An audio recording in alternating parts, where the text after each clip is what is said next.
Hello, অনেক দিন পর তোমাদের সাথে আবার একটা রান্নার ভিডিও শেয়ার করছি। এটা অনেকেরই চেনা, তবুও দেখো কিভাবে আমি করলাম। তার জন্য প্রথমেই আমি মিক্সিতে কালো সর্ষে, সাদা সর্ষে আর পোস্ত শুকনো করে গুঁড়িয়ে নেব। শুকনো করে গোড়ানো হয়ে গেলে এর মধ্যে আমি লঙ্কা, নুন আর একটু জল দিয়ে একটা মিহি পেস্ট তৈরি করে নেব। আর এদিকে দেখতেই পারলে আমি 6টা ডিম সেদ্ধ করে নুন হলুদ মাখিয়ে রেখেছি ভাজার জন্য। তার মধ্যে 3টে আমি গোটায় রেখেছি আর 3টে ডিম আমি মাঝখান থেকে কেটে নিয়েছি। আর একটা পেঁয়াজ কুচি কুচি করে কেটে নিয়েছি, এই দেখো। আর 2 কোয়া রসুন একটু থেতো করে নিয়েছিলাম। তারপরে এই ডিম ভাজা হয়ে যাওয়ার পরে ডিম ভাজার তেলের মধ্যে আমি পেঁয়াজ আর রসুনটা ভেজে নেব। তারপর আমি একটা স্টিলের পাত্রের মধ্যে মিক্সিতে করে রাখা ওই যে সর্ষে পোস্তর পেস্টটা দিয়ে দেবো।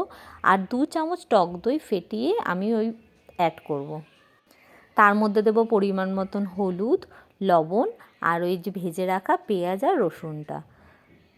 আর মিক্সির বাটিতে পরিমাণ মতন জল দিয়ে এই ব্যাটারটা ভালো করে নেড়ে নেব। তারপর আমি একে একে ভেজে রাখা ডিমগুলো সব দিয়ে দেবো। আর অ্যাড করব আমি চেরা কাঁচা লঙ্কা আর ধনেপাতা কুচি। আর চামচের সাহায্যে আমি মিশ্রণটা আর একটুখানি নাড়িয়ে নেব। আর শেষে আমি একটুখানি অ্যাড করব হচ্ছে কাঁচা সর্ষের তেল। পাত্রের মুখ আটকে নিয়ে এইদিকে আমি গ্যাসে একটা সসপ্যানের মধ্যে স্ট্যান্ড বসিয়ে জলের মধ্যে ওই বাটিটা বসিয়ে দেবো। তারপর ঢাকা দিয়ে আমি মোটামুটি 15 মিনিট মতন ওটাকে রান্না হতে দেবো। এইদিকে দেখেছো আমি হাতে কী সব অঙ্গিভঙ্গি দেখাচ্ছিলাম, কী জানি কী দেখাতে গেছিলাম।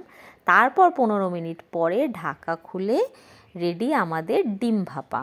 কী সুন্দর যে একটা গন্ধ বেরোচ্ছিলো মিষ্টি, কি বলবো। আর আমি তার সাথে আবার কিছুটা কাঁচা সর্ষের তেল অ্যাড করেছিলাম। তারপর আবার ঢাকা দিয়ে রেখেছিলাম। এরপর খেয়েছিলাম গরম গরম ভাতের সাথে।